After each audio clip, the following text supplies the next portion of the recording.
Forecast calls for blue skies.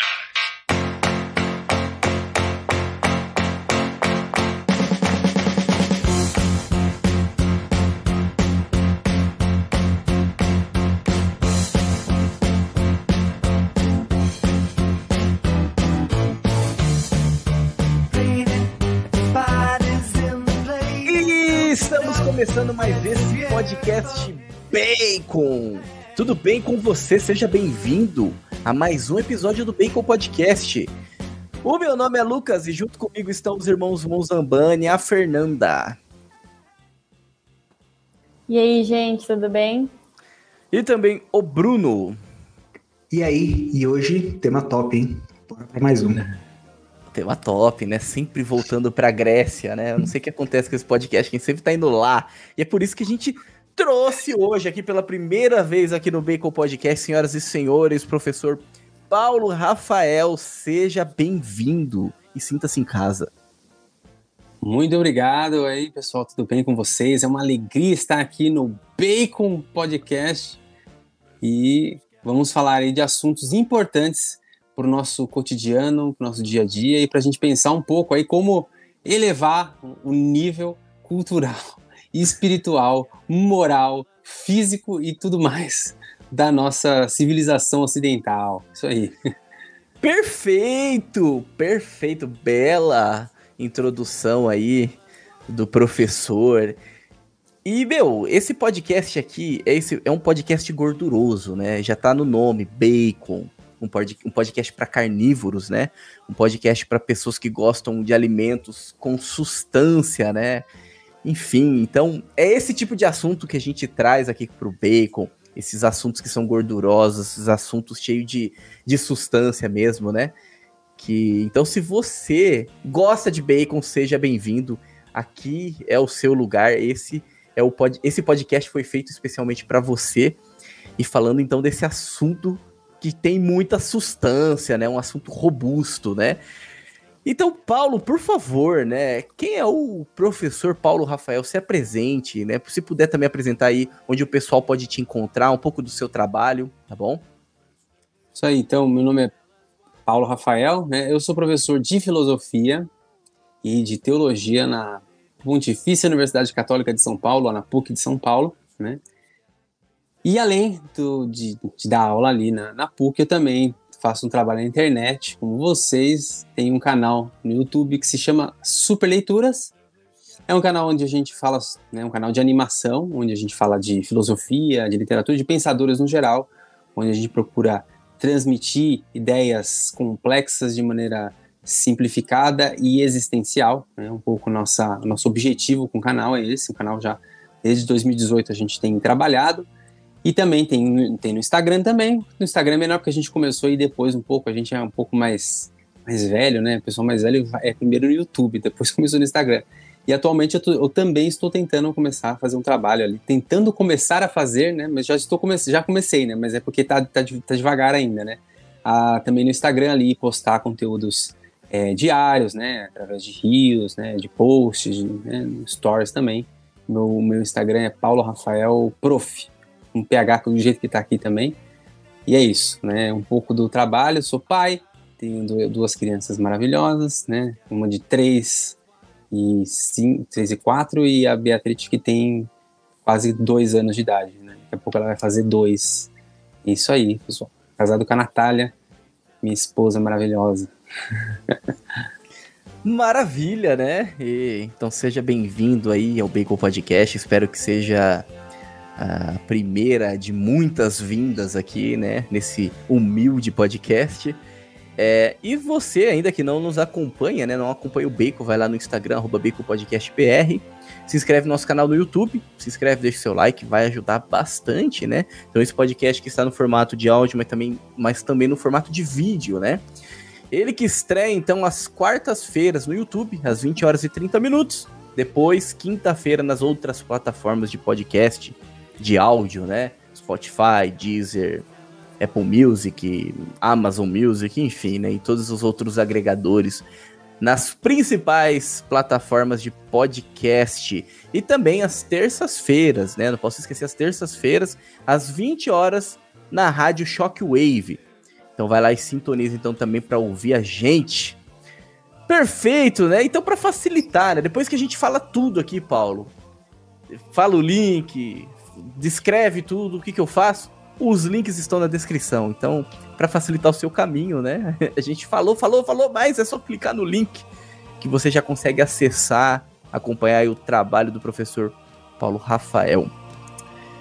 Muito bem, meus caros nerds dessa terra de Santa Cruz. Acompanhe mais esse episódio do Bacon Podcast.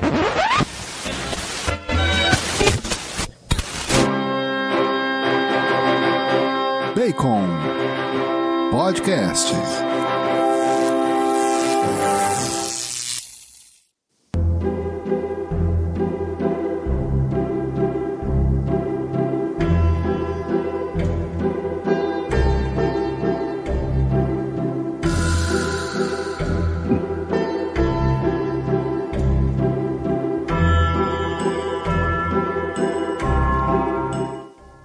Muito bem, Bruno, dê-nos a sinopse desse episódio. A real é que, tirando o Tolkien, o que a gente mais fala aqui nesse podcast são os gregos, né? Então, não podia ser diferente. O professor Paulo Rafael falou muito bem que a gente fala de coisas do cotidiano, e tudo que existe no cotidiano sempre começou nos gregos. Então, a gente sempre tem que voltar nos gregos para falar. Então, hoje a gente vai falar da importância dos gregos na história da educação. Né? O que eles contribuíram, o que eles fizeram. Eles fundaram a filosofia, eles criaram a filosofia, o que mais que eles fizeram? E na educação? Todo o conceito, né, de educação que a gente conhece hoje bebe muito e já bebeu muito mais os gregos e vem se perdendo ao longo do tempo. Então, vamos entender essa história, vamos entender por que a vaca tá indo pro brejo. Exatamente, né? E como é importante, né, a gente estudar sobre esse tema, né, sobre a história da educação, e ter toda a compreensão, né, de toda a evolução da educação ao longo da história, né, ao longo dos séculos, e como era, como começou, como se desenvolveu, né, e o que se tornou, certo? E hoje a ideia aqui é falar justamente disso, né, como bem introduzido aí pelo Bruno. Então vamos começar falando então da alvorada da educação, né? Como que ela se originou, de onde veio isso. Eu escutei que foi na Grécia Antiga, é isso mesmo. Então a gente trouxe o professor Paulo Rafael, né? Para poder nos ajudar então a entender um pouco sobre não só a origem, né, nesse momento aqui do podcast, mas também o que era a educação também na Grécia Antiga, né? Não a origem do termo apenas, mas quais eram os princípios da educação, enfim, os princípios que guiavam as pessoas naquela época, como que funcionava isso. Então, por favor, professor, sinta-se à vontade. É isso aí, a questão quando a gente fala sobre educação, nós ocidentais, a gente vai necessariamente remeter sempre aos gregos, porque eles foram, de fato, o primeiro povo que educou de maneira intencional, quis educar de fato de maneira intencional, porque assim, para a gente pensar, todos os povos eles sempre educam, né, os membros da sua comunidade, né? A gente pega qualquer estrutura humana ali, né, comunidade humana, minimamente tem algum tipo de transmissão de algum tipo de conteúdo ali educacional, que é um conteúdo que geralmente está relacionado a uma preservação daquele próprio grupo específico, né? Então, esse primeiro estilo educacional é natural do ser humano, porque isso vem da própria natureza humana. O ser humano é um ser educável, né? Nós somos diferentes dos animais, porque os animais eles não são seres educados, né? Apesar que hoje em dia tem gente que acha que o ser humano é quase um bicho, assim, quase um bicho, ele é um bicho, mas não é só um macaco que fala, ele é mais que isso. Ou as pessoas não podem falar que os animais não podem ser educados, porque daí tem gente que se ofende hoje em dia também, né? Mas a gente sabe que eles não são educados, porque a gente inclusive não usa essa palavra, a gente usa, quando a gente quer educar o nosso cachorrinho, a gente fala assim que a gente quer adestrar, é adestramento. E quando a gente está falando de você educar um ser humano, a gente não usa a palavra adestrar. Eu não estou adestrando meu filho de 3 anos, eu não coloco o meu filho para ser adestrado na escola. não é uma escola de adestramento. A gente não usa esse termo. Apesar das pessoas não saberem nada sobre a etimologia dos termos, a etimologia diz muito sobre o que significa isso. Então, um cachorro, a gente adestra porque a palavra adestra, do latim, é que vem de fora, adestra. Porque como você faz com o cachorro? Você quer que o cachorro não faça xixi naquele canto da tua sala? Tem gente que tem cachorro dentro de casa, né? Ou lá no quintal específico, que ele não rasgue as coisas. Você vai fazendo o quê? Você vai moldando o comportamento do cachorro através de algum tipo de... e a gente fala de reforço positivo, né? Uma punição ou um tipo de premiação. Então ele faz uma coisa certa, você vai lá e dá uma comidinha para ele, e ele entende que aquilo é bom, e ele associa o alimento, que é uma coisa que dá prazer, àquela atitude. Então é assim que você vai adestrando o cachorro. O cachorro, ele faz uma pirueta, vocês já viram, né? Ou quando o cara tá lá fazendo, por exemplo, aqueles tipos de apresentações com os animais, né? O cachorro dá pirueta, roda no chão, finge de morto, e aí ele vai com a mãozinha fechada e dá um negocinho na boca do cachorro. Tá dando ração o tempo todo pro cachorro. Porque aí assim, você vai moldando o comportamento do cachorro através de um reforço positivo, que no caso é alimento, que é relacionado ao prazer. Se você quer, digamos assim, não deixar censurar um tipo de comportamento, você vai ter que associar aquilo a uma dor. Você vai ter que fazer algum tipo de punição ou privação. Essa parte ninguém mostra, mas geralmente vai ser através de algum tipo de... né, você vai bater no cachorro e de alguma maneira você tem que associar aquele comportamento que você não quer que ele tenha à dor. Então, o que você faz quando você age dessa maneira com os animais? Você não cria nele uma percepção interior do que tem que ser feito, do como certo e errado, porque o cachorro não consegue enxergar, ele não tem inteligência, e ele não consegue perceber a verdade. Ou se ele não consegue perceber a verdade, ele também não consegue entender, se ele tivesse vontade, ele poderia perceber o bem que ele tem que realizar. Então ele não consegue, por isso que é adestra, é de fora, porque o comportamento dele é moldado por ações exteriores, e ele não introjeta aquilo dentro dele, ele não age por convicção, ele não age por autonomia, ele não acredita no que ele está fazendo, ele simplesmente age daquela maneira porque ele é, né, digamos assim, todo moldado externamente. Aliás, detalhe, isso depois, na educação moderna, isso começou a entrar, né, através, inclusive, de pesquisas, de psicólogos que estavam muito voltados a essa psicologia comportamental, né, a escola de Waldorf, que é aquele que depois migrou para os Estados Unidos e fez toda a revolução educacional baseada nessa ideia de comportamento. Isso aí, no século XIX, século XX, isso entrou na educação. Hoje a educação, ela começou a se tornar um tipo de adestramento. Enfim, só para a gente entender que o adestramento acontece porque o bicho não é racional. Então é de fora. Então a gente usa uma outra palavra. Quando a gente vai educar o ser humano, a gente usa a palavra educar, né? E uma das traduções da palavra educar significa ex dulcere. Ex é de fora, dulcere é conduzir para fora. E você percebe que é interessante, né? É completamente o oposto. Você educa de fora, né? Você adestra de fora, e o outro você conduz para fora. A pessoa entende por dentro aquilo que tem que ser feito, e assim ela se torna para fora aquilo que está no interior dela. Então você conduzir a pessoa para fora, ou seja, se tornar um ser livre, você conduzir a pessoa à liberdade verdadeira, né? Então educar é nada mais que você retirar aquelas potencialidades, ou levar aquelas potencialidades que o ser humano tem à sua máxima perfeição. Em que outros termos a gente chama isso de virtude, né? Então, basicamente, quando a gente pensa em educação, é um pouco essa ideia. Agora, como eu só dei essa pequena introdução para dizer qual que é a diferença entre educar e o que não é educar, isso já ilumina bastante a gente para entender o que é uma educação, e também, ao mesmo tempo, entender que todo mundo um ser humano, naturalmente um ser educável, mas nem todos os povos educaram de maneira consciente como os gregos. E essa é a grande diferença.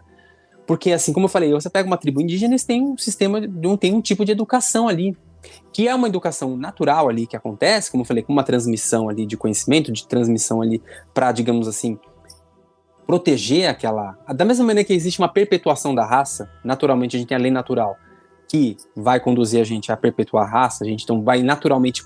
A gente quer proteger a vida, a gente vai criar certas leis que protegem a própria vida, e a gente vai tentar incentivar que a vida possa prevalecer de alguma maneira, e ela, né, tenha a procriação e também tenha a preservação da espécie, a perpetuação da espécie. a educação é um tipo também para poder perpetuar a espécie também, porque a gente aprende certas normas, certos elementos que é para proteção, culturais e sociais. Então, assim, pô, é importante a gente não aceitar que uma pessoa venha aqui e comece a querer tentar matar a gente. Assim, se uma tribo indígena vem aqui, tenta matar a gente, naturalmente a gente vai se defender. Então a gente cria mecanismos ali de entender que aquele é inimigo, vai ter que começar um tipo de treinamento ali, entender que aquela é tribo inimiga, para preservar essa tribo da outra tribo que é inimiga.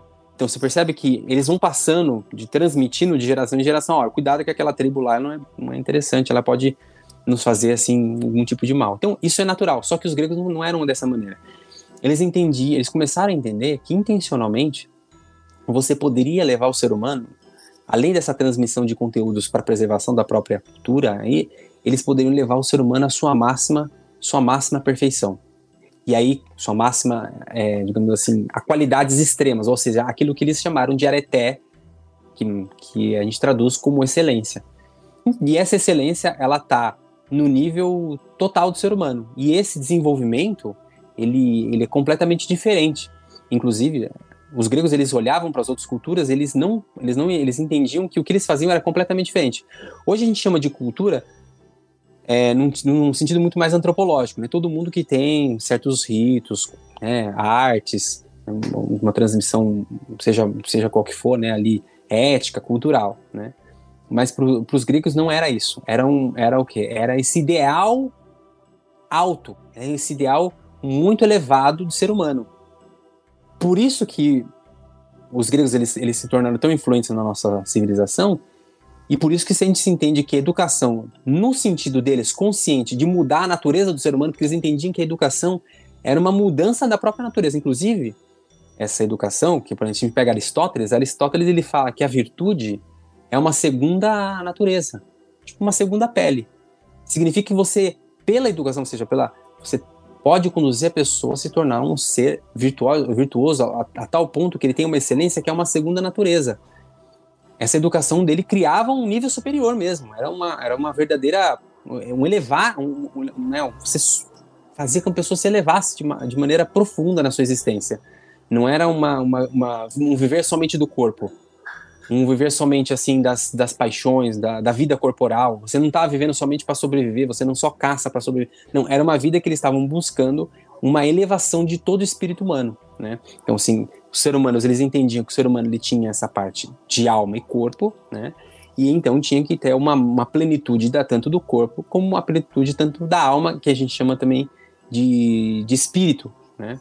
E isso era esse primeiro aspecto que a gente começa a perceber nos gregos que não existiam de fato. Apesar de hoje em dia a gente tem sou até com um pouco politicamente correto, que a gente não, porque parecia que os gregos eles estão falando assim, tipo, só a gente tem cultura, o restante não tem cultura, né? Mas é porque existe o quê? Hoje, por causa disso aí, de onde vem? Isso aí vem um pouco já esse ideal de igualitarismo, coisa muito do positivismo, do período ali da ilustração, né, francesa, do iluminismo, né? Então começou a de alguma maneira, ter somos todos igual, não pode querer falar que uma coisa é melhor que a outra, que é uma bobeira, porque a gente sabe que tem culturas que são mais elevadas e que dão um benefício para o ser humano, e tem outras que elas são autodestrutivas, né? Essa aí é só conversa fiada, porque na realidade, quando a gente vai ver na coisa concreta, a gente percebe que não é assim que funciona, né? Então daí que começa essa história dos gregos, porque eles, com essa força que eles tiveram ali, com essa educação, eles entendiam que essa ideia, como eu falei, o ser humano é um quê? É um animal político, eles chamam isso de em grego, né, zoon politikon. O que é um animal político? O ser humano, ele não é um ser isolado, ele é um ser que ele para se tornar humano, ele precisa da comunidade dele, para ele se tornar humano, e ele também é na comunidade que ele se realiza. Então, para os gregos era muito clara essa ideia que o ser humano é um ser social, que a gente fala hoje, né?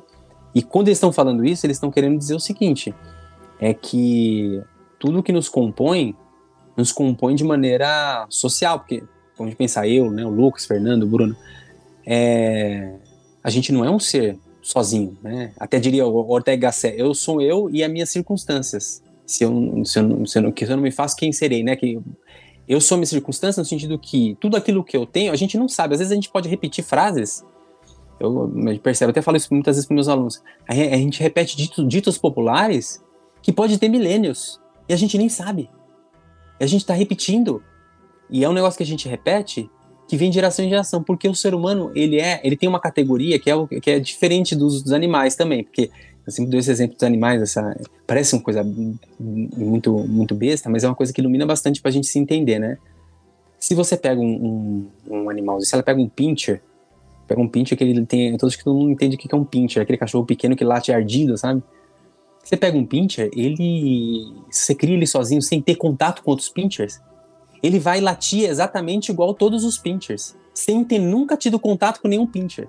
E ele vai ter aquele comportamento agressivo, chatinho, como os pinchers. E se você tem um pincher e você tem outro, a mudança temperamental dele é muito pequena. Eles têm mais ou menos o mesmo temperamento.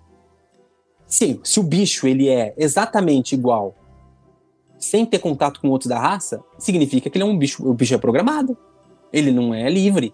Ele simplesmente segue uma programação. Ele não é educável. É aquilo que eu tô falando. Ele é um ser educável que se muda de dentro para fora. Né? O ser humano não. Aliás, se você coloca um ambiente hostil, um ambiente ruim, um ambiente de corrupção, a tendência daquele ser humano, ele vai sofrer uma forte influência, ele vai ficar muito parecido com aquele... A tendência dele ter os mesmos comportamentos é muito grande, porque o ser humano ele é muito influenciável pelo meio. Inclusive, a gente sabe que tem aquela história daquelas duas meninas, né, irmãs, que foram encontradas na Índia, a Mala e Kamala, que elas foram criadas entre lobos, as meninas não aprenderam a falar, elas rosnavam e caminhavam que nem lobos, né? Isso foi há 100 anos atrás que encontraram essas meninas. No entanto, o que aconteceu? Elas não aprenderam a falar e morreram mais ou menos com 12 anos de idade, que era a idade que lobo morre. Basicamente, assim, passado um certo tempo, o ser humano também não tem mais volta. Ele tem uma natureza nele que é determinística, né? Você não aprende a linguagem até uma certa idade, depois você não aprende mais também, né? Mas esse exemplo eu tô dando para dizer o seguinte: nós somos seres sociais, é o que os gregos entenderam. São um politikon. E o que é isso? Eu passo muito tempo com meu pai e com a minha mãe, né? Cada um de nós. A gente tem não sei se ele é um biólogo ou zoólogo, alguma coisa assim, que ele diz que o ser humano, ele nasce 12 meses antes do que os outros animais na natureza. É como assim, para dizer o seguinte: para o ser humano nascer mais ou menos como os outros seres, como os outros animais, ele tinha que ter mais 12 meses de gestação. Porque quando você pega um cachorro, vou dar um exemplo simples, você pega um bezerro quando ele vai nascer. Como é que funciona com esse bezerro? Se alguém já viu aí, nunca viu, depois você coloca na internet que tem de monte. O bezerro nasce. Tem que tomar até cuidado pro bezerro nascer, porque o bezerro pode cair de cabeça e já quebrar o pescoço e morrer, né? Mas ele nasce, o bicho já sai andando. Ele dá 2, 3 minutos, 5 minutos e o bicho já sai andando. Ele nasce e já anda. Ele já tem uma mínima autonomia. Você vai ver vários outros animais, eles têm uma mínima autonomia. Agora o ser humano, ele nasce, ele não tem autonomia nenhuma. Ele é completamente dependente, ele é completamente frágil. E ele é muito mais frágil que os outros animais, que nem esses zoólogos falam assim, a gente teria que ter o quê? Mais 12 meses de gestação para poder sair andando. Minimamente ter um pouquinho de força para poder... Os predadores ali, se você se livrar dos predadores. Mas o que não acontece. Por quê? Nesse período que o ser humano ele é frágil, o que vai acontecendo? A gente vai tendo muito contato com o nosso pai, com a nossa mãe. E aí vai acontecendo o quê? Vai acontecendo uma transmissão, vai acontecendo uma tradição. Então, durante os 2, 3 primeiros anos de vida, a gente fica muito perto do pai e da mãe. E é naquela hora que a gente está nessa proximidade muito grande, a gente vai recebendo essa transmissão do que é ser humano. Então, naturalmente, a tradição é um elemento essencialmente humano, né? E essa transmissão cultural e educacional do que é ser humano, ela é algo essencialmente humano, né? E é aí que a gente vai o quê? Recebendo coisas, porque da mesma maneira que a gente também ficou lá 2, 3 anos muito próximos lá com os nossos pais também ficaram com os nossos avós ficaram com os nossos bisavós. E você vai indo atrás, aí quando você vai nessa corrente, fala assim, são milênios né, que a gente recebe um conteúdo que nos foi transmitido que a gente nem tem noção, não dá nem para rastrear de onde vem, muitas vezes, esses ditados populares, esses ditos populares que a gente repete. Inclusive, repete depois que nossos pais morrem, né? Porque o ser humano tem isso também, né? Os pais, eles não educam só enquanto os filhos estão vivos, né? Depois que os pais morrem, eles continuam educando os filhos, porque você continua repetindo que seus pais morreram, dizem, meus pais estão vivos ainda, mas daqui a pouco vão morrer e eu vou transmitir para meus filhos e vou repetir frases e ditos e elementos culturais, elementos éticos que eu recebi deles. A gente nem tem noção de onde vem. Então, assim, para dizer que tem essa categoria total, que a gente é um ser que nasce, e o nosso nascimento tem essa categoria natural aí da tradição, né, essa categoria educacional que a gente pode dizer, né? E dentro disso, que eu acabei de falar, eu abri essa frase aí, esse ponto para falar aí que a gente é um ser que é de tradição, porque eu falei que o ser humano é um animal político, porque os gregos entenderam que é um animal político. Então, naturalmente, a educação, essa consciência da educação, eles perceberam que a gente precisa educar o ser humano naquela polis, para que dentro dessa polis ele possa se tornar esse melhor ser humano possível, né?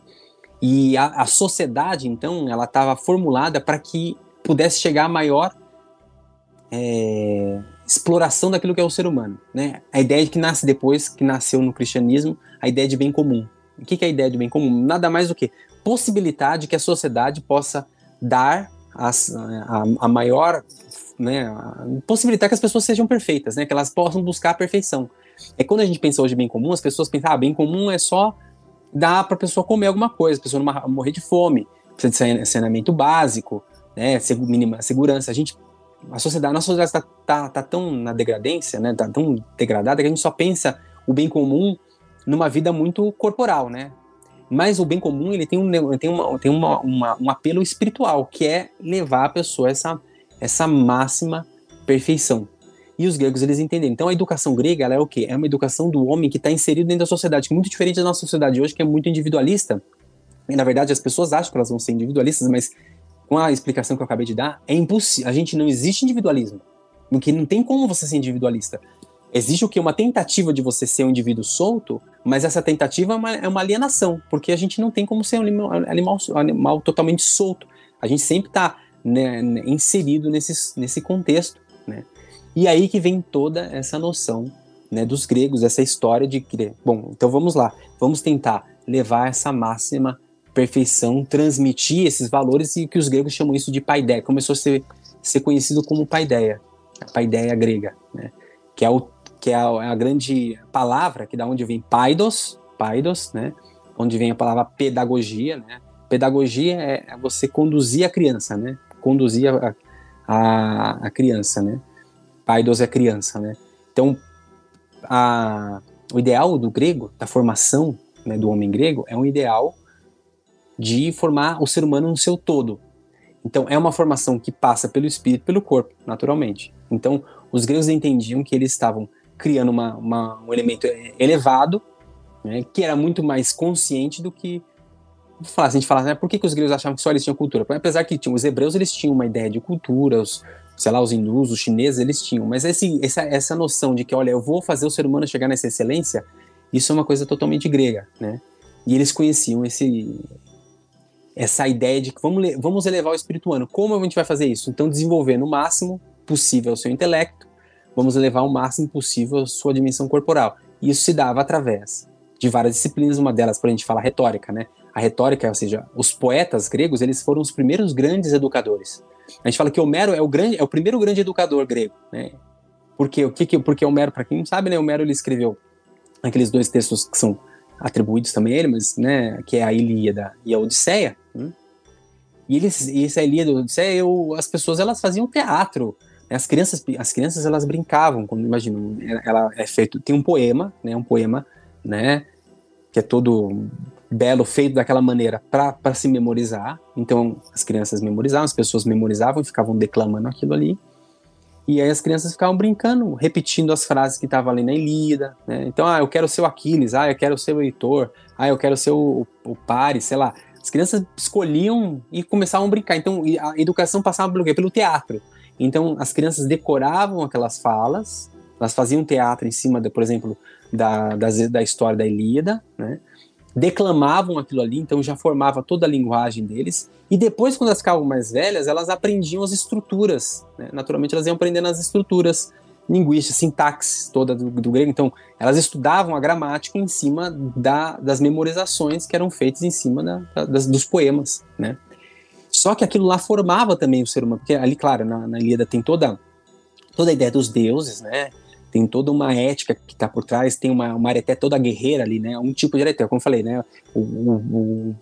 Sendo ele um poeta e ele formando as pessoas, né? Para serem, ele formava as pessoas com um ideal de areté, que a gente chama areté de excelência guerreira.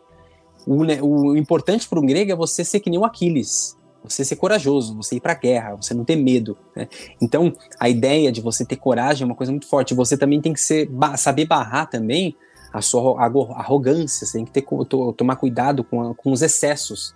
Inclusive, é uma das frases que estava lá no templo, né, de Delfos, né, de Apolo, né, o templo de Apolo em Delfos. A gente sabe que tem os oráculos que falavam nos templos, e tinha uma frase lá que era famosa, que é o conhece-te a ti mesmo.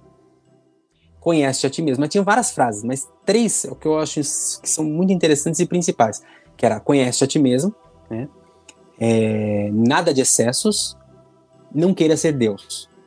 Essas 3 frases são principais aí, né, que ficavam no frontispício ali do templo, e que eram proclamados, que eram repetidos pelo oráculo constantemente, nessa ideia de conhecimento de si, nada de excesso, que é a híbris, em grego é híbris, ou seja, aqueles excessos, né, um ser humano que quer sempre por orgulho ser mais do que ele é, não queira ser Deus. Essa ideia de você tentar ser orgulhoso, tentar ser mais do que os deuses. Os deuses eram todos homens. Então, a gente sabe que os gregos, esse ideal grego, era muito ideal, muito onde o homem estava no centro. É eles que nasceram com essa ideia de humanismo, essa ideia de antropocentrismo, que depois do Renascimento ele resgatou bastante, né?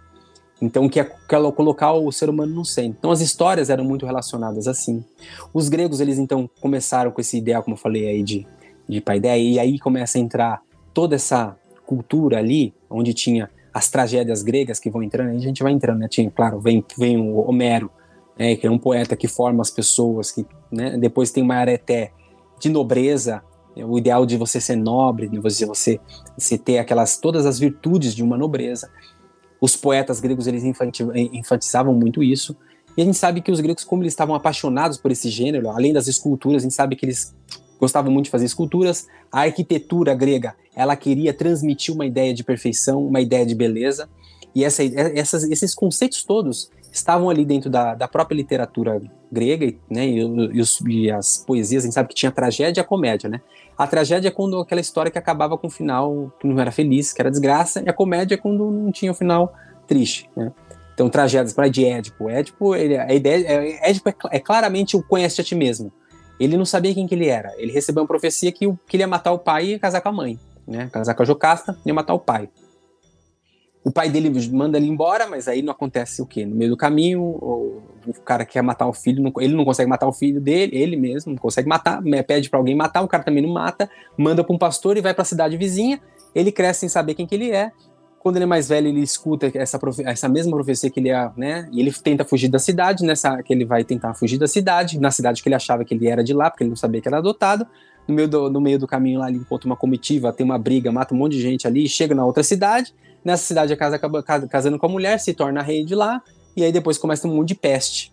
E aí a peste, a profecia vem porque a pessoa que matou o rei tá aqui entre nós.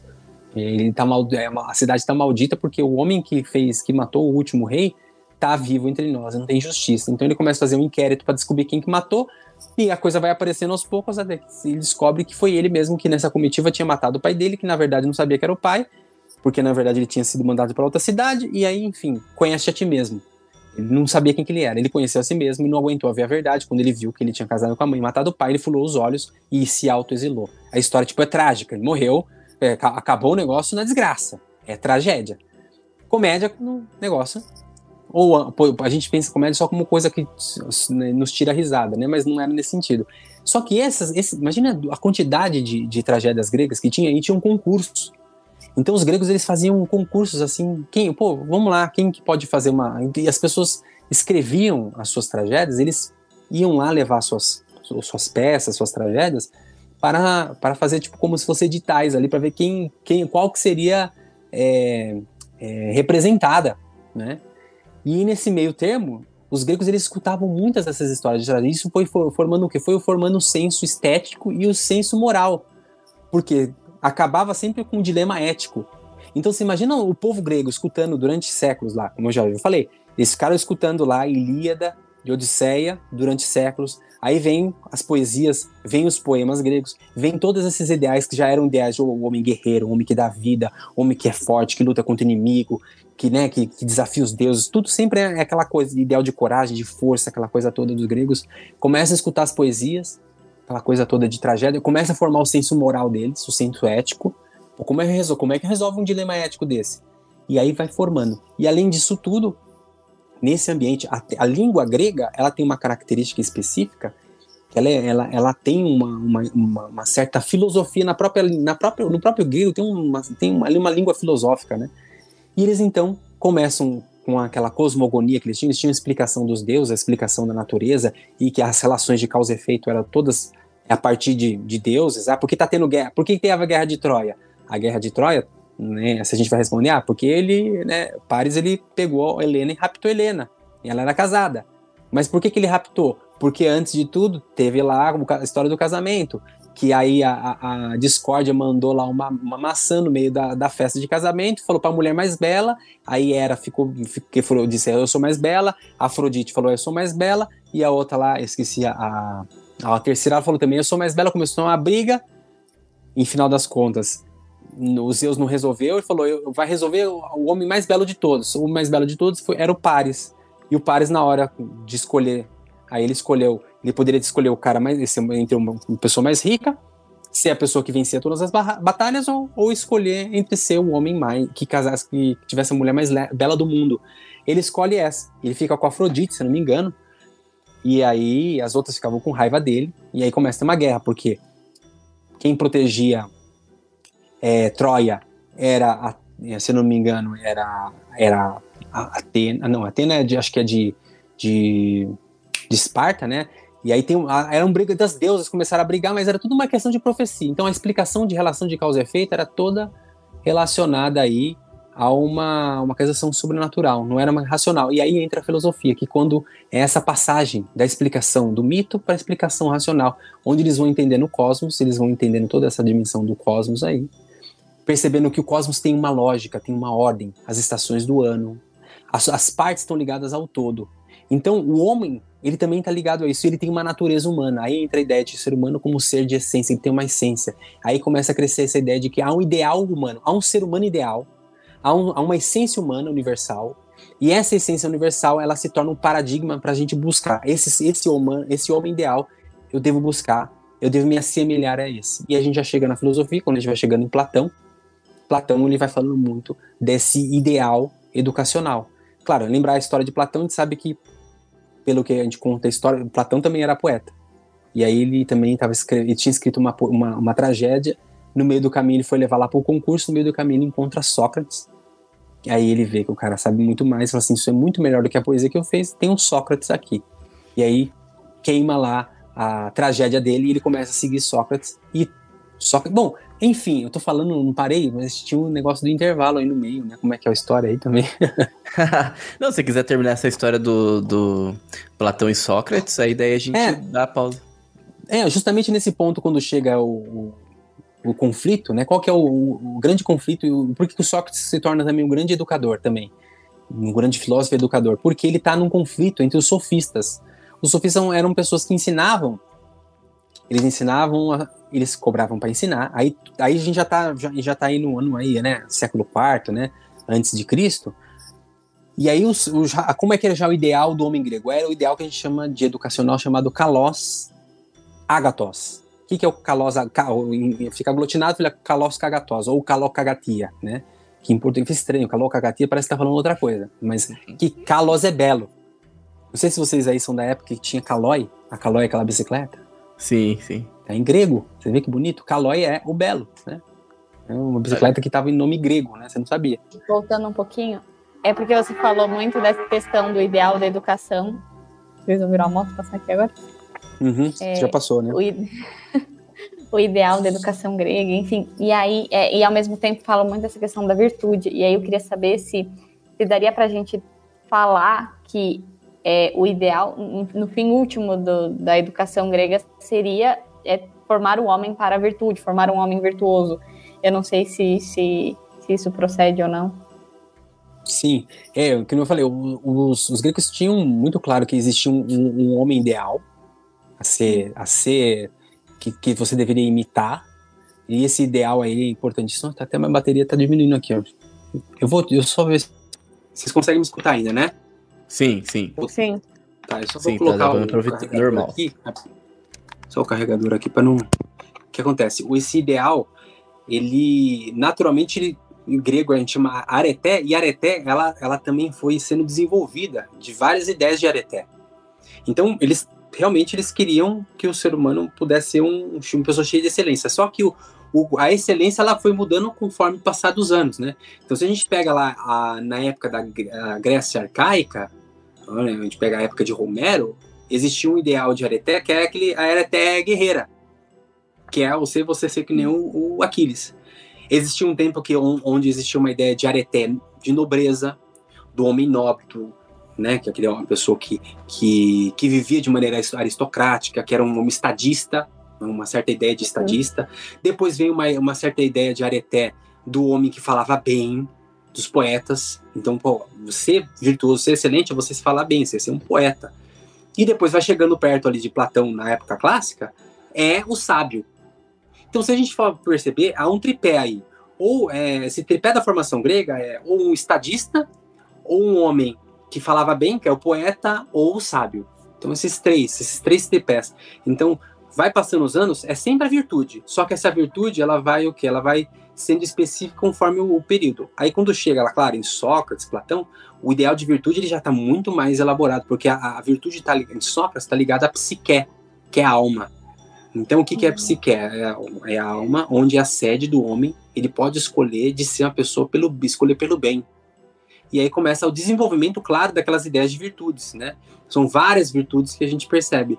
Platão, a gente já percebe lá, por exemplo, as virtudes cardeais, a ideia de fortaleza, coragem, prudência, né? Sabedoria. E aí depois em Aristóteles, além dessas virtudes que ele fala que são virtudes intelectuais, tem as virtudes morais, né? E também vai entrar lá, o cara tem que ter moderação, temperança, né? Tem todas as virtudes que ele vai falando, tem diversas virtudes lá, né? Uma pessoa equilibrada no geral, né? Então isso vai se desenvolvendo, mas sempre tem essa ideia de virtude, sempre tem uma ideia estável, tem uma certa estabilidade, tem sempre uma transmissão, e isso que cria o quê? Dá uma segurança para as pessoas. A cultura grega, ela teve uma certa segurança porque tinha muito claro esses ideais aí. Quando você começa a desconstruir essa ideia de virtude, você começa a desconstruir essas noções, começa a criar o quê? Vai declinando, a cultura vai querendo no declínio, ela vai se perdendo e vai começando a criar uma insegurança, e ela vai se perdendo e vai virando uma bagunça, que é o que a gente começa a ver hoje aí, que é o que a gente vê, né? Próximo capítulo. Hã? É o que a gente vê.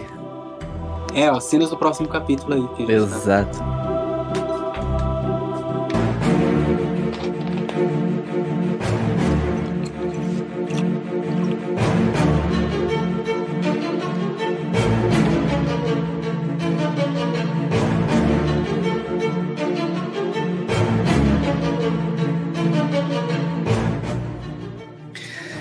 Muito bem, então dando continuidade, né? Que aula, hein? Caramba, em 46 minutos, quanta coisa! Eu devia estar com um caderninho aqui, esqueci o caderninho para anotar, né? Mas o bom é que o podcast a gente pode ouvir e ouvir várias vezes, né? Mas continuando aqui, professor, você estava falando sobre o Kalos Kagatos, né?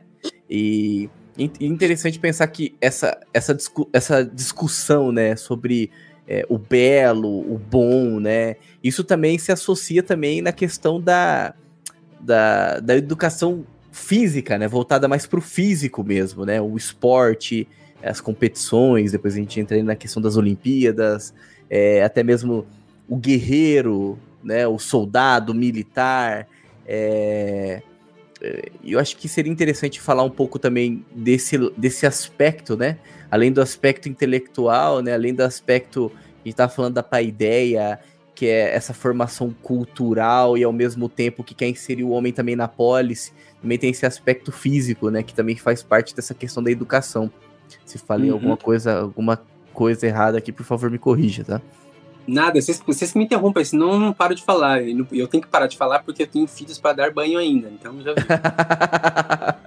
Mas como eu tava contando essa parte aí, quando chega lá em Sócrates, por exemplo, Platão, como é que tava o ambiente ali na época de Sócrates? Então, já tinha se desenvolvido muito essa história das poesias, das tragédias gregas, as pessoas consumiam muito isso, tinha muito essa característica, né? Só que como já tinha os filósofos, começaram a misturar esses retóricos, que eram pessoas que falavam bem, que sabiam falar bem, e eles começavam a defender certas ideias. A gente tem que lembrar que como é que funcionava a sociedade ateniense naquela época.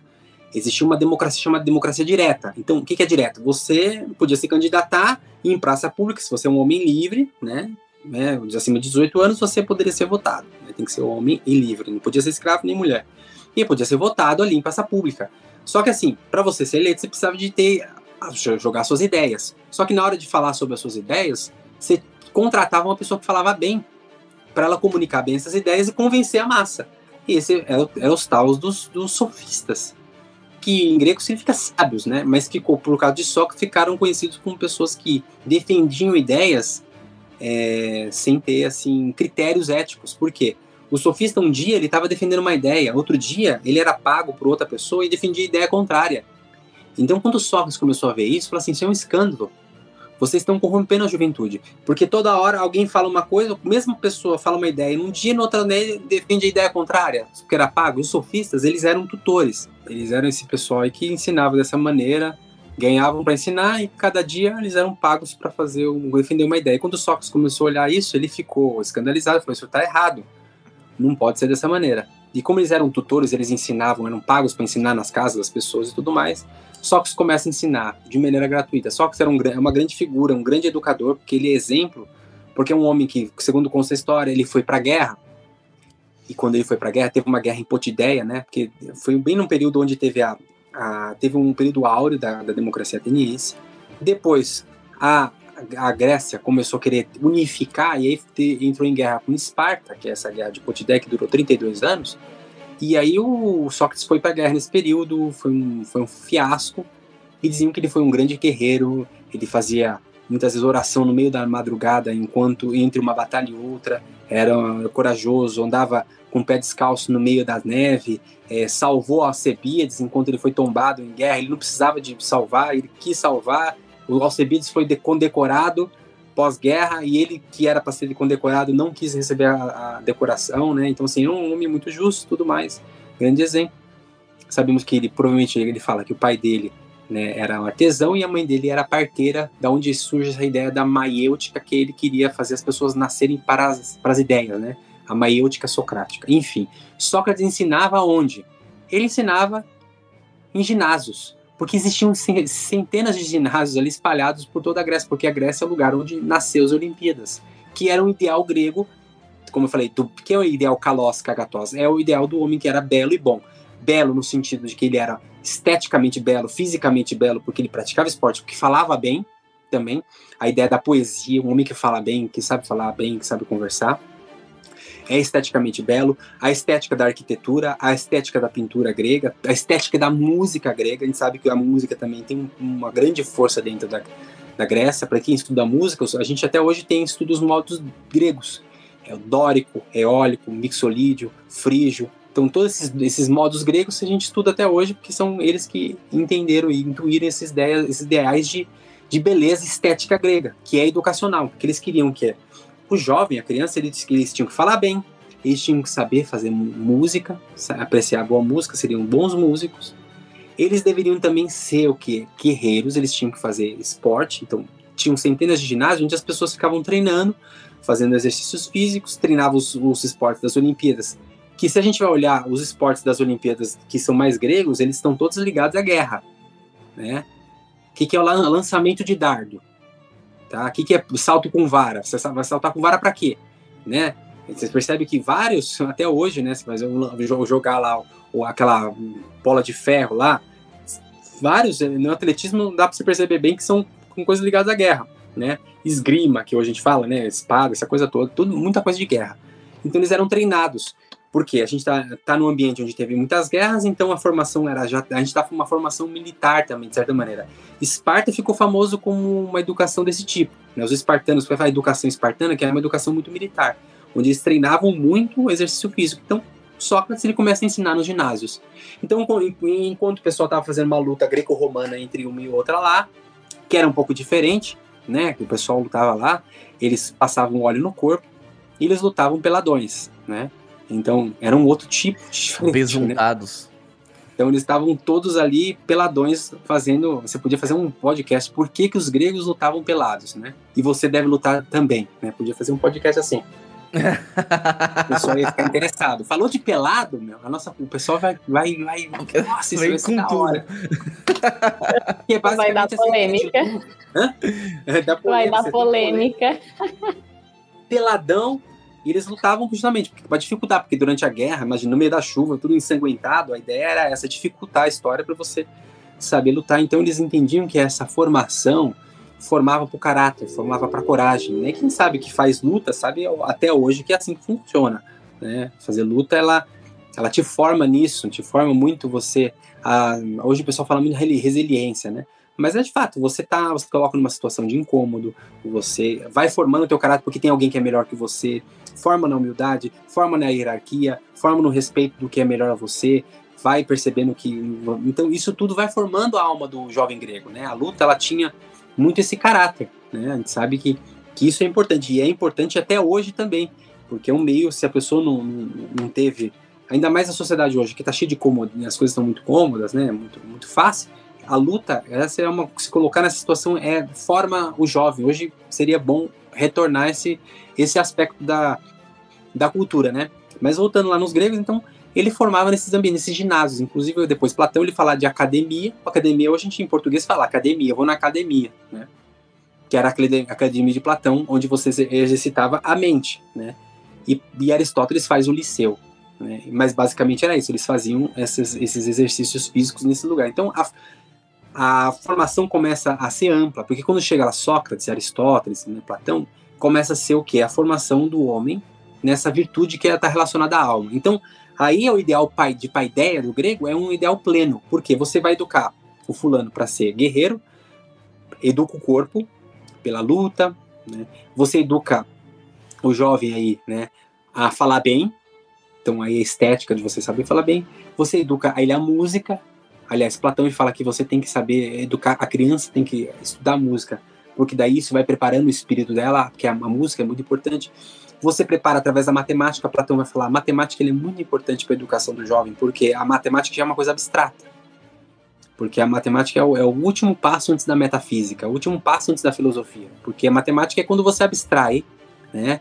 Você abstrai a quantidade da substância.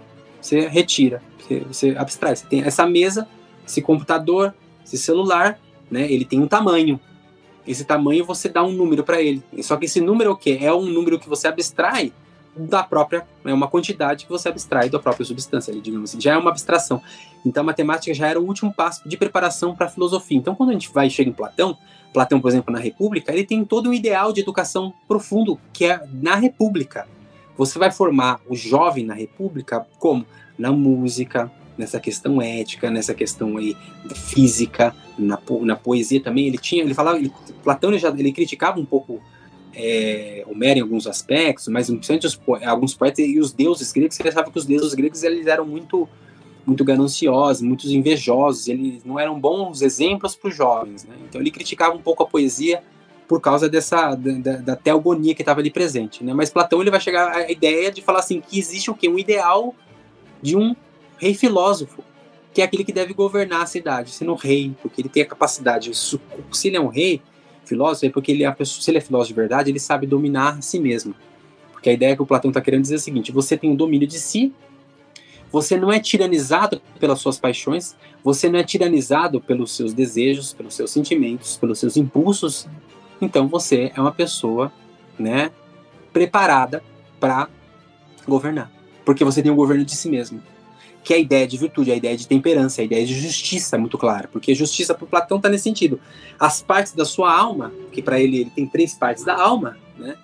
Essas partes elas estão todas governadas por uma virtude específica. Porque para Platão tem 3 partes, que é o quê? A parte da alma dele é a primeira, a parte mais baixa da alma, não fica no baixo ventre, né? É a parte epitimetikon, que é a parte responsável pela alimentação, pela procriação, é o prazer do alimento, da bebida e da procriação.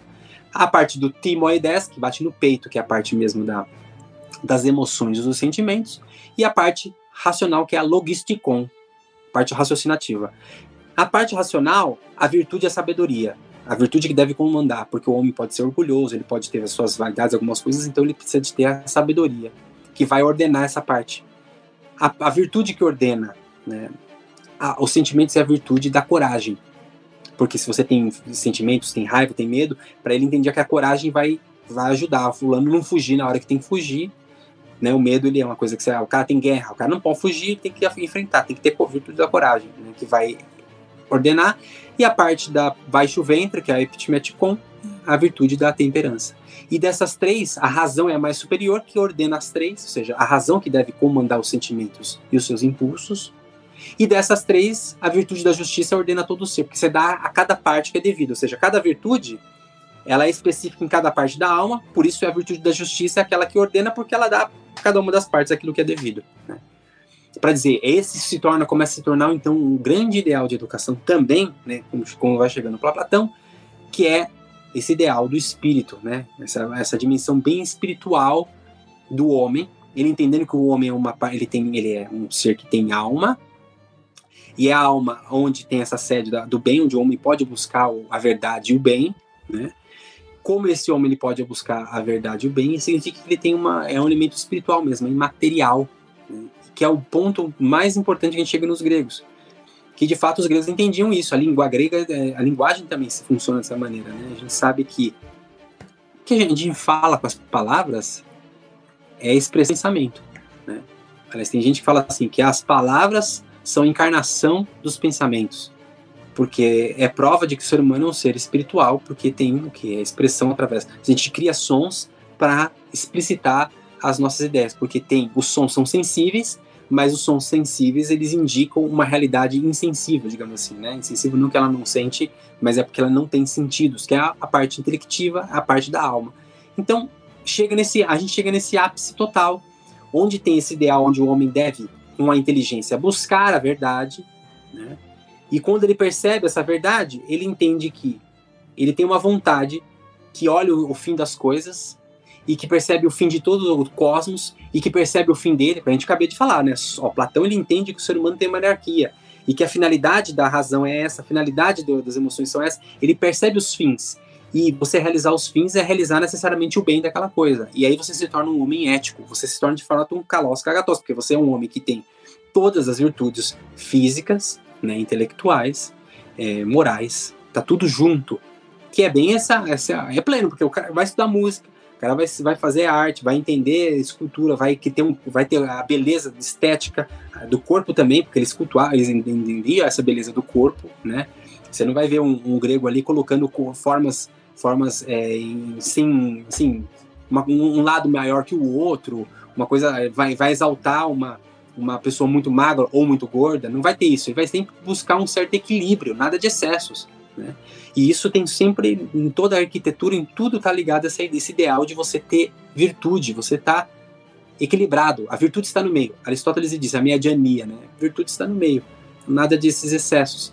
Então, por isso que os gregos eles têm tanta influência, eles têm tanta força e chegaram até nós, porque eles vão entrando principalmente aí, né? A gente sabe que eles conquistam, né? A gente sabe que tem o Império Grego-Macedônio, através de Alexandre o Grande, que foi tutorado de Aristóteles, ele foi aluno de Aristóteles. Com 20 e poucos anos de idade, ele sai para conquistar o mundo inteiro. Em poucos anos, ele morreu com 32 anos, 28, acho que 28 anos ele morreu, né, o Alexandre o Grande. 4 anos, acho que 5, 8 anos, pouco tempo que ele conquista o mundo inteiro. O grego se torna uma língua que se espalha por todo lugar, porque o Império Grego durou 300 anos. Junto com a língua vem a cultura, a religião e todos os elementos. O ambiente onde Jesus nasce, né, no tempo de Cristo ali. É um ambiente onde está o Império Romano, só que o Império Romano começa 24 a.C., né? É o Império Romano, mas as pessoas naquela época não falavam latim ainda, que é 24 anos só que tinha começado o Império Romano, então ainda era o grego. Inclusive o Novo Testamento todo está em grego. E a língua grega, ela traz o quê? Caráter muito filosófico. Então os primeiros cristãos, eles começam aos poucos, eles tentavam evangelizar as pessoas, eram de cabeça grega, não entrava na cabeça dos caras. Então, aos poucos, os primeiros cristãos, que eles pregavam o querigma, né? Que é o anúncio, digamos assim, que primeiro anúncio.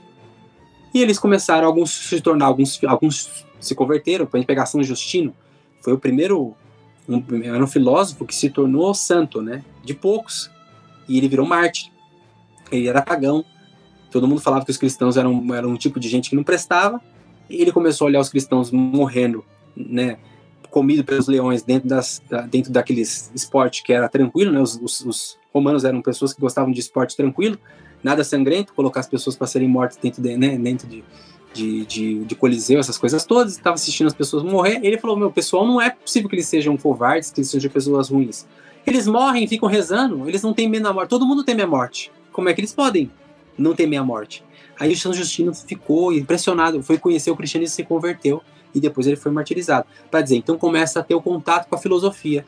E esse contato com a filosofia, ela vira o quê? Vira uma simbiose com o querigma cristão, que é esse primeiro anúncio.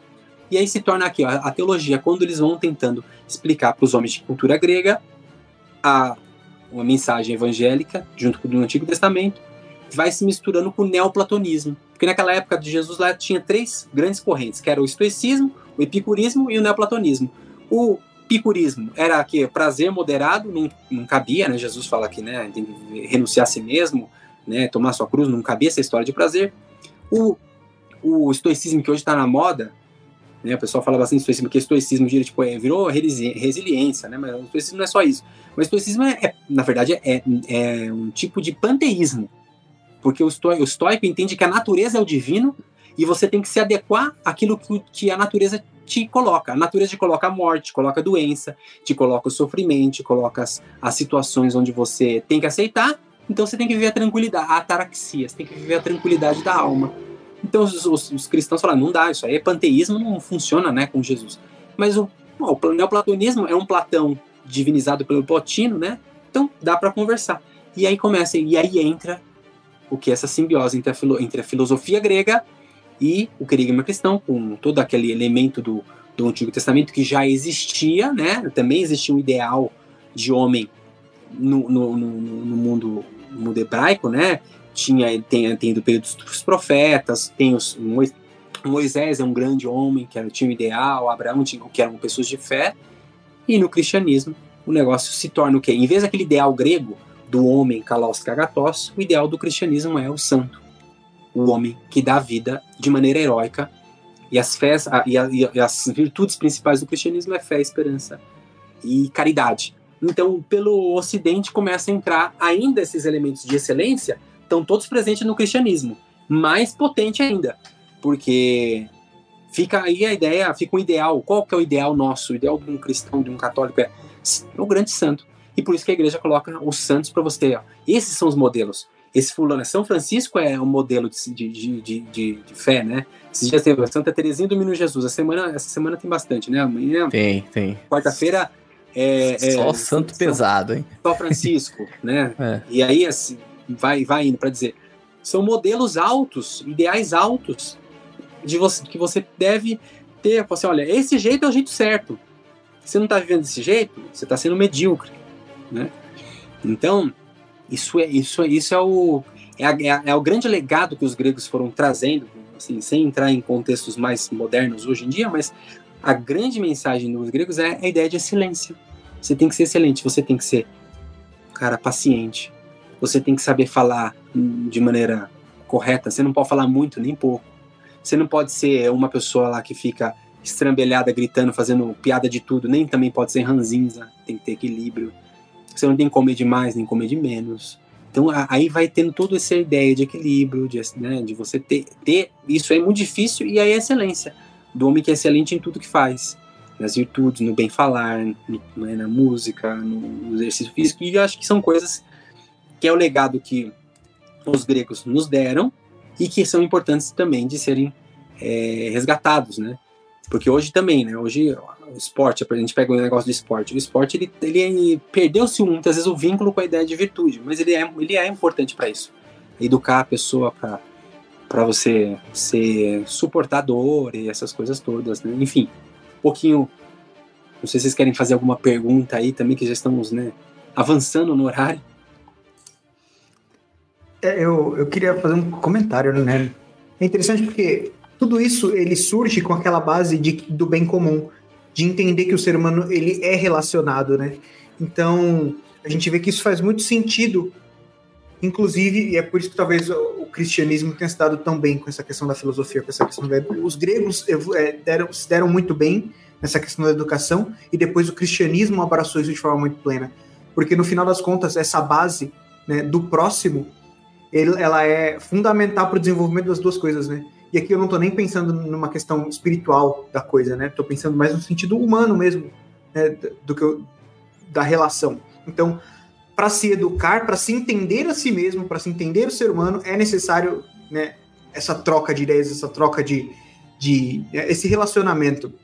E isso, elevado ao extremo, não tem como não culminar, né, em Deus, né, que é por si só uma única pessoa, mas que também se relaciona em três, né?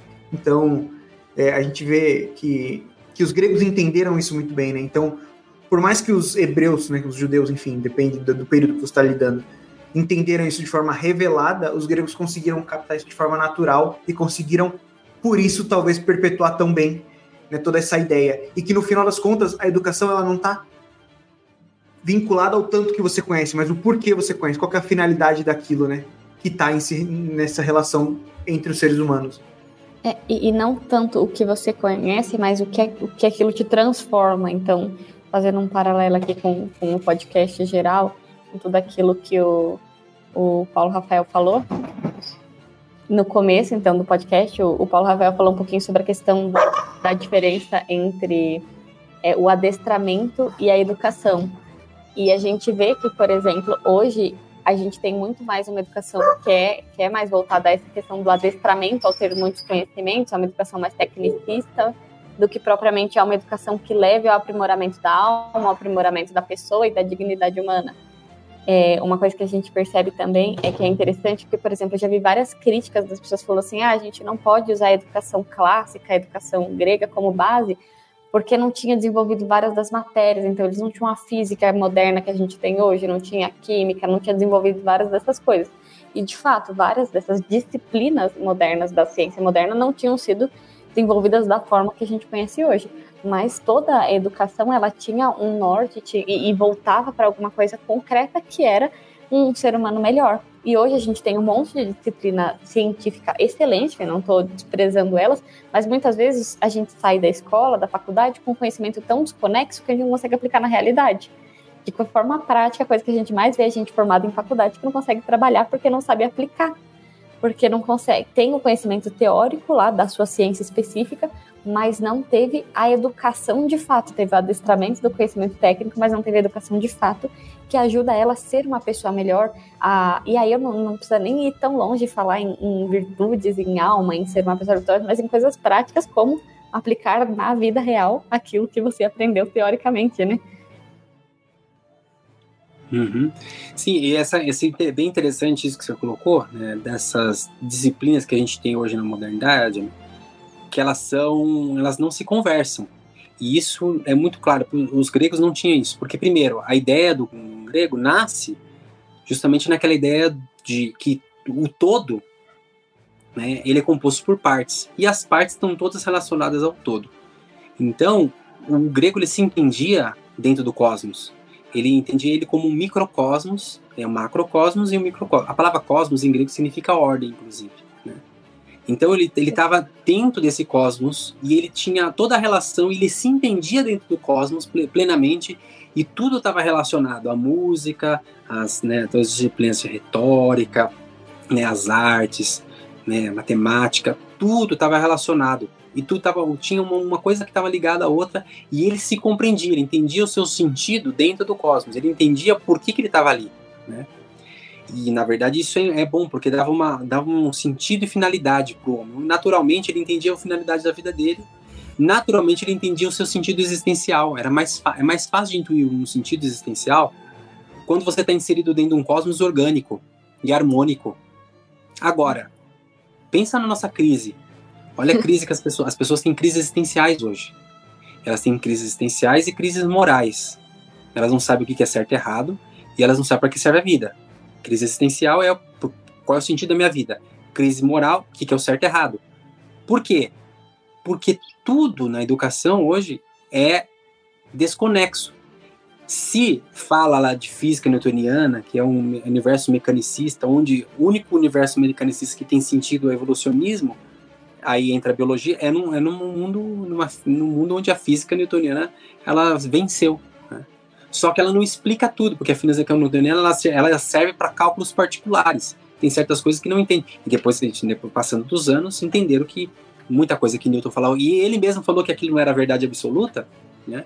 Entrou um ponto que as pessoas começaram a absorver como verdade absoluta. Só que no cosmos, nesse cosmos sem conexão, esse cosmos mecânico newtoniano e cheio do evolucionismo enquanto tal, que é o evolucionismo, ele quebra a metafísica, porque aí você está falando que uma coisa que é menos é dar origem àquilo que é mais. Isso é uma impossibilidade metafísica. Um ser que não tem, ele não dá o que ele não tem. Não é possível. Quem não tem, não dá o que não tem. Só que na evolucionismo você diz que uma coisa é nada e depois do nada vem alguma coisa que é, sendo que do nada nada vem. Então, você mostra quebrar as noções metafísicas, as noções de causa e efeito, que era muito clara para os gregos.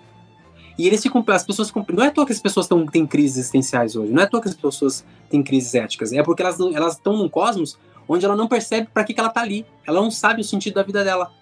Diferente, por exemplo, se uma pessoa ela é cristã, nasce católica, é batizada, naturalmente, ali você entende, Deus criou o mundo, você vai pro reino dos céus, você tem que você tem que os mandamentos. Meu, isso aí já dá um norte pra pessoa. Ela sabe que ela tem que fazer algumas coisas, ela entende o lugar dela, que ela é filha de Deus, ela é imagem e semelhança de Deus. Agora, retira isso, que um monte de gente hoje não tem mais contato com o cristianismo, não tem contato com a religião. Uma pessoa, como é que ela vai viver a vida? Ela não sabe pra que serve. Ela não sabe por que ela tá aqui. E aí, a educação na escola, ela não dá possibilidades para a pessoa responder as perguntas mais essenciais da vida, que é: por que eu tô aqui? O que serve a vida? Pra gente é muito fácil. Então, mas não, para o grego também era muito fácil, também, de certa maneira, porque o grego também entendia que, de certa maneira, a vida estava ligada à polis, eu tinha um sentido na polis, eu tinha que se tornar tinha uma ideia de perfeição, estava meio claro, é uma perfeição imanente, não tem reino dos céus, não tem essa noção, mas ok, mas tinha pelo menos uma finalidade imanente, né? Agora isso aí, você desconstrói, você começa a desconstruir as virtudes, você desconstrói a educação, você retira tudo aquilo que tem de virtude, você retira, não vão desconstruir, os gregos não sabiam de nada, isso é da época deles, pra gente não serve, como você falou, né? O pessoal fala, não, isso são coisas datadas, isso aqui é daquela época, não adianta você querer colocar pra hoje, não sei o que, aí você começa a desconstruir, só que quando você desconstrói, você começa a destruir o que tem, e a educação, ela é essencialmente uma transmissão. Se você destrói essa transmissão, você cria desordem e você cria instabilidade. O que a gente vê hoje é instabilidade. As pessoas são instáveis, a educação é totalmente instável.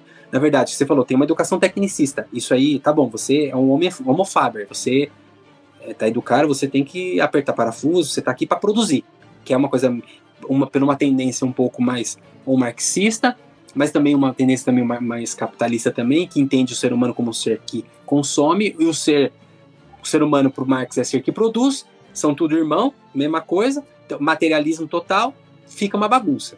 Ok. Aí, não tá mais nesse nível. Agora é ideologia. Você não é homem, não é mulher. Entendeu? Você tá aqui, é militância política. A educação se tornou o quê? Ideologia, desconstrucionismo, e o ser humano é o quê? É uma massa informe, é fluido, é o gênero fluido. Você pode ser alguma coisa aqui, agora. A pessoa não aceita o fato dela ter nascido do jeito que ela nasceu. Aí você quer escolher o inescolhível.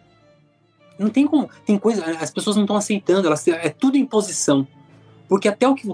Gente, é tudo imposição. E aí, porque tá no excesso né, de individualismo, ou seja, eu sou livre, mas não é a ideia de livre. Você está querendo escolher o que não dá para escolher, porque aí entra a sociedade burguesa que a gente está vivendo, de não entender que, apesar de a gente estar muita tecnologia, tem coisas que não mudam, e que a gente tem que aceitar que as coisas não vão ser do nosso jeito. Enfim, hoje a gente está nesse nível, a educação cai nesse nível ideológico, e que já não está, se percebe? Se ainda tá tecnicismo, tem bastante tecnicismo ainda, tal, mas está ficando cada vez pior, né? Então, quando você encontra uma educação tecnicista, você fala assim, nossa, essa tá maravilhosa, porque o resto tá pior ainda. Porque é só bandeira política. Né? Não, tem coisas assim que não dá pra falar. Na sala de aula tem coisa que cada vez mais, tem certas coisas que eu não consigo falar mais. Cada semestre que passa, tem certas coisas que eu vou descobrindo. Pô, cara, se eu falar isso aqui tá dando polêmica já. Né? Assim, eu falei uma coisa básica, às vezes, para as pessoas, assim, eu falei, olha, é simples, o ser humano, ele sofre quando tem desamor. A coisa que cria trauma no ser humano é desamor. Desamor é falta de cuidado, é abandono, é isso. Eu falando para os alunos, porque eu trabalhei anos com pessoas que faziam, né, trabalho de pessoas de rua, na casa de acolhida, a gente tirava as pessoas de rua, e eu via que o problema não é a pobreza. Aí quando eu falei para os alunos acharam absurdo. Não, como o problema não é pobreza? Eu falei, o problema maior não é pobreza. Uma família pobre, ela pode estar unida e se amando. Você nunca vai ver os filhos reclamando que o pai, que trauma que eu tive, que eu era pobre, passava fome. Foi difícil passar fome. Pior que passar fome é o pai alcoólatra. Entendeu? É muito pior. É o pai que abandona os filhos. Isso aí, esse trauma. Quando eu falava para eles, eles olharam isso aí e falaram, isso aí... Não, professor, tá exagerando. Eu falei assim, porque a gente foi feito para o amor. E nosso sentido da nossa vida é doação e sacrifício. Eu falava assim, pessoal, enquanto a gente não entender que a vida é a doação e sacrifício, melhor para você. Entende isso rápido, você vai sofrer menos. Não vai ficar achando que a vida não é isso, você tá lascado. Mas esse é o ponto, né? Imagina, eu tô falando, começo a chegar a falar que o sentido da educação é você amar e doar-se. Meu filho, isso aí tá no nível... Não. No nível que não está mais nesse nível. Ou contemplação dos gregos. Vamos contemplar, ideal contemplativo, vamos levar a inteligência ao limite da sua perfectibilidade. É o ideal contemplativo e a vontade. A inteligência e a vontade são as potências máximas. Então a inteligência foi feita para contemplação e a vontade foi feita para você amar. O amor doação. Eu até fiz isso na tese de doutorado. Até por esse questionário. Aí tá um pouco alto isso aqui, né, professor? Isso aqui está passando fome, não tem merenda. Eu falei assim, mas não é porque não tem merenda que os ideais eles têm que ser diminuídos. Porque esse é o problema. Se o negócio tá ruim, você tem que diminuir o ideal. O problema não está no ideal, o problema está na nossa mediocridade. E o homem moderno é esse. Ele olha o heroísmo dos homens do passado e ele faz o quê? Ele fala assim, não é possível que eles sejam heróis. Isso é mentira. Então o que eles fazem? Eles começam a deturpar aqueles heróis, porque eles têm que ser medíocres que nem a gente. É o que a gente sabe que está acontecendo, inclusive aí. A gente fala de herói. No cinema, o que acontece no cinema. Vamos reduzir todo mundo a nossa imagem e semelhança. Medíocres. Né? Não é porque tá faltando a merenda que você vai diminuir o ideal. Resolva a questão de dar a merenda e não diminuir o ideal. Por que você vai nivelar sempre para baixo? Não faz sentido. Mas é o que acontece. Então, assim, mas no fundo é isso. A gente não suporta. É difícil ver que alguém é melhor que você. Quando você é arrogante, quando você tá fora. Mas quando você tá normalmente, você tá numa vida intelectual, você tá se desenvolvendo naturalmente, você tem filhos, você tá se relacionando com outras pessoas, você vê que as pessoas são melhores que você, e é bom que você esteja com pessoas melhores que você, porque isso te puxa a ser melhor. Se você não tá com gente, cercado de gente medíocre, foge. Porque isso vai te fazer mal. Porque, como eu falei, a gente falou já no começo, o ambiente que a gente vive, ele nos molda muito. Então, foge do gente medíocre. Então, vai, né? Então, assim, você vai lutar, eu tô falando assim, eu faço jiu-jitsu, né? Vou lutar, às vezes eu escolho os caras mais difíceis. É uma porcaria, porque você parece que você não tá aprendendo nada, que você só apanha, entendeu? De vez em quando eu tô machucado, eu tenho que escolher uns faixa branca, né? Hoje eu vou escolher a faixa branca, o cara me deu uma joelhada. Meu nariz é uma torneira de tanto sangue que descia. Nós sabemos como que é aqui. Meu óculos tá doendo de colocar o óculos no nariz aqui. Caramba. Quebrou, cara, mas jorrava. Aí eu coloquei um assim, não voltou. Fui no primeiro lance do primeiro rolo. Eu falei, não. E voltei e fiz mais 3 ainda. Um bagulho, vai sangrar. Mas enfim, a gente não desiste. Mas tem que ser assim. Mas a gente não pode escolher o mais fácil. Porque o caminho mais fácil, é o que Jesus já dizia, né? A porta estreita leva pra perdição. Então, é isso. A excelência está ligada a isso. A educação está ligada a essa ideia de excelência. Se não tem excelência, não tem educação. Se não tem transmissão desses ideais, significa que a gente tá numa decadência. É o que a gente está vendo. Bom, mas...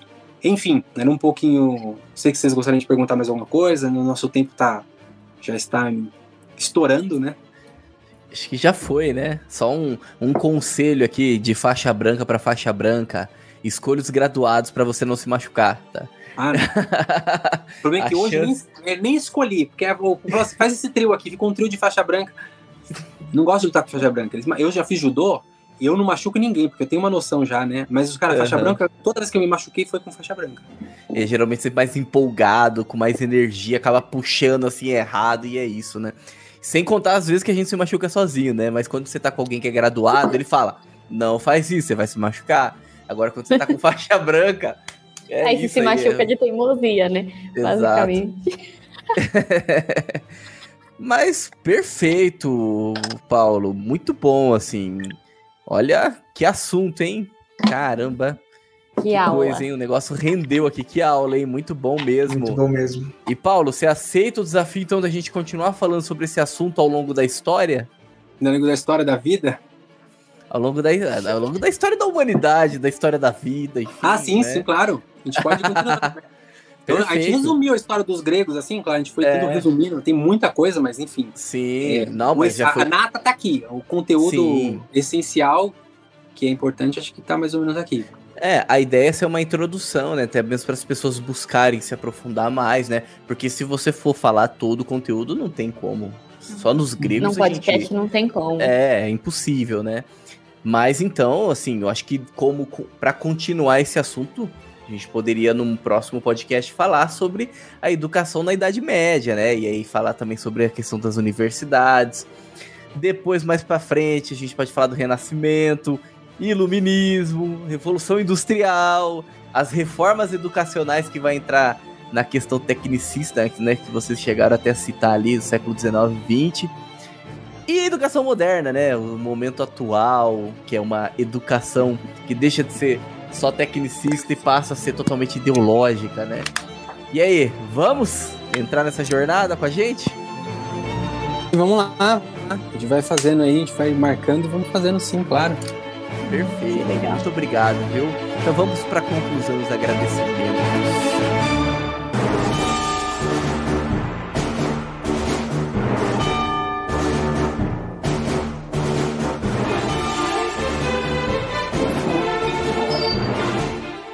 Muito bem, estamos concluindo mais um episódio aqui do Bacon Podcast, né? Que bela aula sobre os gregos, a influência deles na educação, né? E entramos lá, mergulhamos na educação clássica, falamos da paideia. Nossa, o negócio foi longe aqui, né? Foi muito bom mesmo, como isso se reflete, né? O que mudou. E a gente vai continuar, né? Então, o professor Paulo Rafael aceitou o desafio da gente continuar, então, falando sobre esse assunto, né? E a gente espera ele aqui novamente. Muito obrigado, viu, Paulo? Muito obrigado mesmo aí por aceitar esse convite e o desafio, tá bom? Seja sempre bem-vindo. Obrigado a vocês aí pelo convite e vamos aí nos ver nas próximas vezes aí, tá bom? Maravilha, né? Então, os recados finais, né? Reforçando os recados iniciais. Os links estão todos na descrição. E eu também não poderia deixar de agradecer os nossos colaboradores, né? Os nossos apoiadores, né? Aqueles que apoiam a gente aqui no Bacon, que faz aí a gente manter a entrega em qualidade, né? E também eles acabam ajudando também na distribuição, né? Então fica o nosso agradecimento a todos os nossos apoiadores. Se você quiser ajudar com algo a mais, vai lá então no Apoia-se, o link está na descrição, assim como todos os outros links que a gente falou aqui neste episódio. Muito bem, agradeço você que nos acompanhou até esse momento. Fique com Deus e que a força do Bacon esteja com você.